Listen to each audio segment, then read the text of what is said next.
కుప్పాలం లక్ష్మి వెంకట మాధవి అనే అమ్మాయి నాకు అమ్మాయి వాళ్ళ పిన్నిని నేను. వెంకట మాధవి ఇక్కడ గురుమూర్తి అనే అబ్బాయితో 13 ఏళ్ల క్రితము ఆర్మీ తను చేసేది 15 లక్షల దాకా కట్నం ఇచ్చి మా బావోళ్ళు బాగా జరుగుతుందని పెళ్లి చేశారు. కానీ ఆ అబ్బాయి ఏ రోజే కానీ పుట్టింటికి అనేదే పంపించలేదు. తన్ని చిత్రహింసలు పెడతా ఉండు. ఈ మధ్య ఘోరం ఏంది అంటే అమ్మాయిని పండక్కింటికి పోతానంటే అది నేను రాంది నువ్వు ఎలా పోతావని చెప్పి అదే మనసులో పెట్టుకొని అమ్మాయిని దారుణంగా హత్య చేశాడు. అది ఎంత ఘోరం అంటే కుక్కర్లో వేసి ఉడికించి మళ్ళీ దాన్ని దంచి మళ్ళీ డ్రైనేజ్లో కలిపి ఇదంతా మా ఊర్లో అయితే పుల్లల చెరువు అనే విలేజ్లో ఇది అంత విషాదకరమైన సంఘటన ఇది. ఎలాగైనా కానీ ఆ పిల్లలకు కానీ ఏదైనా న్యాయం చేస్తారని వాడికి కఠిన శిక్ష విధిస్తారని నేను మీ ఛానల్ తరఫున నేను కోరుకుంటున్నా.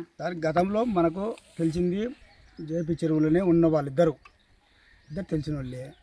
కానీ ఇప్పుడు ఇంత ఘోరం జరిగినది అనేది చాలా కిరాతకం. అది కిరాతకంలో కూడా చావడం అంటే అన్నీ ఉన్నాయి.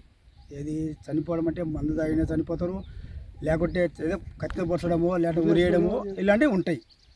కానీ ముక్కలు చేయడము, కండలు కూడా ఇడుభాగాలు తీయడం అనేది చాలా ఘోరం. ఉడకబెట్టడం అనేది చాలా బాధగా ఉంది. అది చాలా ఘోరంగా ఉంది. అది ఏదైనా మంచిగా అమ్మాయికి న్యాయం జరిగేటట్టు పిల్లలు కూడా చిన్న పిల్లలు ఉండరు, వాళ్ళ పరిస్థితి కూడా ఆలోచన చేయాల్సిందే. అంటే ఇక్కడ మీ ఊళ్ళో ఉన్నప్పుడు ఆయన ఎట్టున్నట్టారు? అప్పుడు మా ఊళ్ళో ఉన్నప్పుడు బాగానే ఉన్నాడు.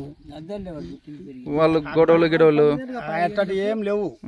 గొడవలకి పోయేటోళ్ళు కాదు. మళ్ళీ నా సమస్య ఏం జరిగిందో ఏమి కథో అది వాళ్ళకి దేవునికి తెలియాలి. అది ఇంకా కానీ చావడం అంటే యాడికైనా చంపచ్చు. ఎట్లా చంపచ్చు? మరీ చావడము, చంపడము, కండలు తీయడము ఇలాంటివి చేయడం అనేది చాలా ఘోరంగా ఉంది.